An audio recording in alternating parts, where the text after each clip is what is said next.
মার্চের শুরুতেই পরপর দুবার বাংলায় মোদি এবং আজ বুধবার বারাসাতে মোদির জনসভাকে ইতিমধ্যে উত্তেজনা তুঙ্গে গোটা বাংলা তাকিয়ে ঠিক আজ কি বার্তা দেবেন প্রধানমন্ত্রী।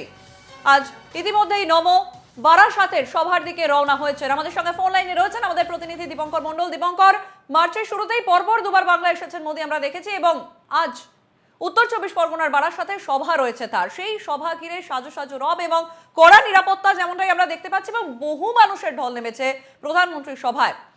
আজ তাকিয়ে গোটা বাংলা যে কি বার্তা দেবেন নম লোকসভা ভোটের আগে, কি জানাবে? দেখো সঞ্চারী, আজকের সভা অত্যন্ত গুরুত্বপূর্ণ এই কারণে যে উত্তর চব্বিশ পরগনার সন্দেশখালী নিয়ে গোটা দেশ কার্যত উত্তাল হয়েছিল কিছুদিন আগে। সেখানে নারী নির্যাতনের অভিযোগ উঠেছিল, জমি ছিনিয়ে নেওয়ার অভিযোগ উঠেছিল এবং আমরা যা খবর পাচ্ছি যে সন্দেশখালী থেকে প্রচুর মানুষ, প্রচুর মহিলারা তারা যাচ্ছেন, সন্দেশখালীর মায়েরা, সন্দেশখালীর নিগৃহীতারাও মোদির সভায় যাচ্ছেন এবং বিজেপি সূত্রে যে খবর পাওয়া যাচ্ছে কয়েকজন নিগৃহীতার সঙ্গে কথাও বলতে পারেন প্রধানমন্ত্রী নরেন্দ্র মোদী এবং সরাসরি তাদের থেকে শুনে নিতে চান যে তাদের সঙ্গে কি ধরনের অত্যাচার করা হয়েছে।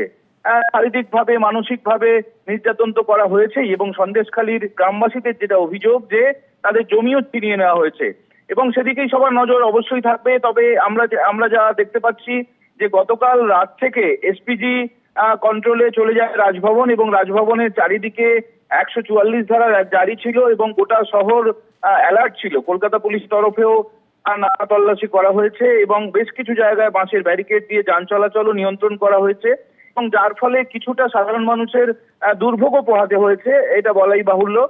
তবে প্রধানমন্ত্রী নরেন্দ্র মোদীর চপার কিছুক্ষণ আগে কলকাতা বিমানবন্দরে অবতরণ করেছে এবং এখান থেকে সড়ক পথে তিনি সভামঞ্চে যাবেন, বারাসাতে পৌঁছবেন। রাস্তা প্রায় 12 থেকে 13 কিলোমিটার এবং রাস্তার দুদিকে প্রচুর মানুষ অপেক্ষমান যে প্রধানমন্ত্রীকে তারা এক ঝলক দেখতে চান। প্রধানমন্ত্রী নরেন্দ্র মোদী ইতিমধ্যেই রওনা হয়েছেন বারাসাতের দিকে এবং বারাসাতের যে সভাস্থল সেখানেও কার্যত উপচে পড়েছে, প্রচুর মানুষ অপেক্ষা করছেন এবং আজ মন্ত্রীর কাছ থেকে দু ধরনের মানুষ শুনতে চান। একদিকে যেমন প্রশাসনিক উন্নয়নের কথা, তার ভবিষ্যৎ পরিকল্পনার কথা, অন্যদিকে রাজনৈতিক রাজনৈতিক দিক নির্দেশও চান বিজেপির নেতা কর্মী সমর্থকরা।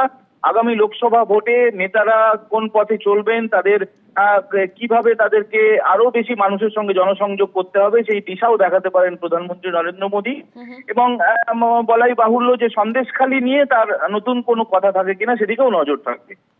ধন্যবাদ দীপঙ্কর।